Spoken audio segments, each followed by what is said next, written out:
When the president's sister accuses him of drug abuse, and the vice president says she witnessed plunder herself, what happens next? Tonight we're diving into a political firestorm unlike anything we've seen in years.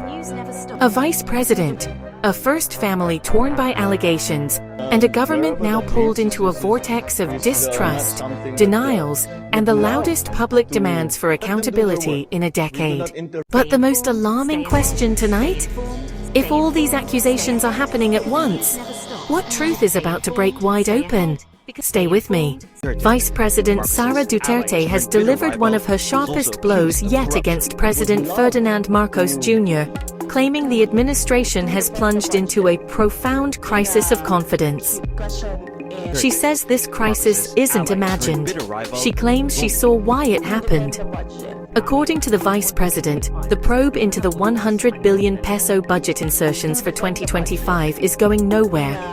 She alleges that funds originally earmarked for the Department of Education, money meant for classrooms, books, and students, were quietly siphoned off and turned into pork barrel for lawmakers close to the palace.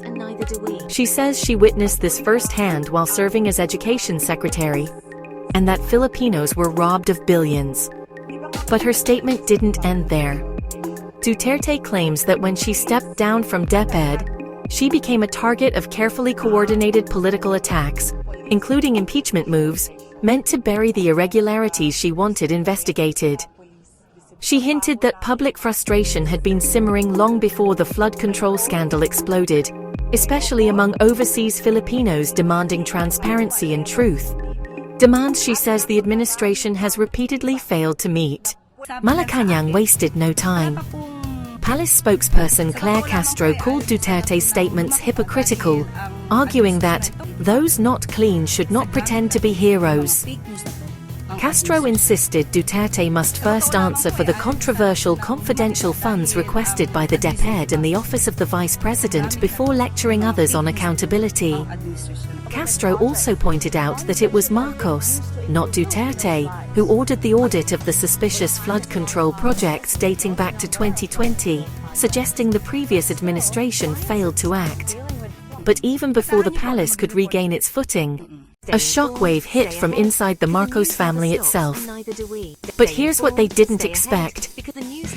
The next accusation didn't come from a rival, it came from inside the president's own household. Stay with me.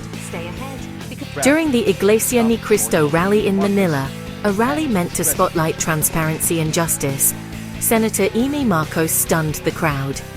She accused her own brother, President Marcos Jr., of battling worsening drug dependence and revealed she once begged former President Rodrigo Duterte to spare him during the 2016 drug campaign.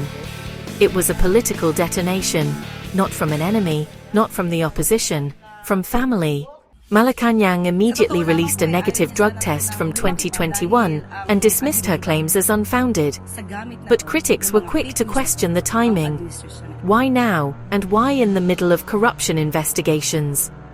Is this a tactical strike within the Marcos clan? A distraction? Or a sign of a deeper fracture behind closed doors? The public is now left asking the same question. Who is telling the truth? And who is fighting for their political survival? Across Manila, multiple protest fronts surged. The Iglesia ni Cristo rally, initially planned for 3 days, ended after 2, with organizers saying they had delivered their message: justice, transparency, accountability, and peace. INC leadership clarified they do not support any revolutionary government, coup, or snap elections. At the People Power Monument, another crowd gathered: retired officers, civil society groups, and politicians. There, videos of former Congressman Zaldi Co were shown, accusing Marcos and former Speaker Martin Romualdez of massive corruption in the flood control program. Marcos refused to respond. Romualdez insisted the allegations are meaningless, but neither rebuttal stopped public curiosity or public anger from spreading. Tonight we are looking at a government facing pressure on 3 fronts. A vice president accusing the president of plunder and cover-ups. A senator accusing her own brother, the president, of drug abuse. A former lawmaker alleging the president and his cousin funneled billions through flood control projects. This isn't just political noise. This is institutional stress. A test of credibility for an administration now surrounded by accusations from its own allies, its own family, and its own former officials. But here's the question you should be asking. If all of these people are telling even half of the truth, what kind of crisis are we really in? And even more importantly, what comes next? A legal showdown? A political fracture? Or a revelation that changes the 2025 landscape entirely? We're tracking every move. I'm Becky Wilcox, and this has been Insight News TV, your home for fearless, fast-paced, deeply analytical reporting. If you found this breakdown helpful, insightful, or eye-opening, don't leave without hitting like. Share this video. Your voice helps shape the conversation. Comment below. Who do you think the public should believe? Subscribe to Insight News TV so you never miss our deep dive coverage, breaking developments, and exclusive analysis. Stay sharp, stay informed, and stay with us. Good night.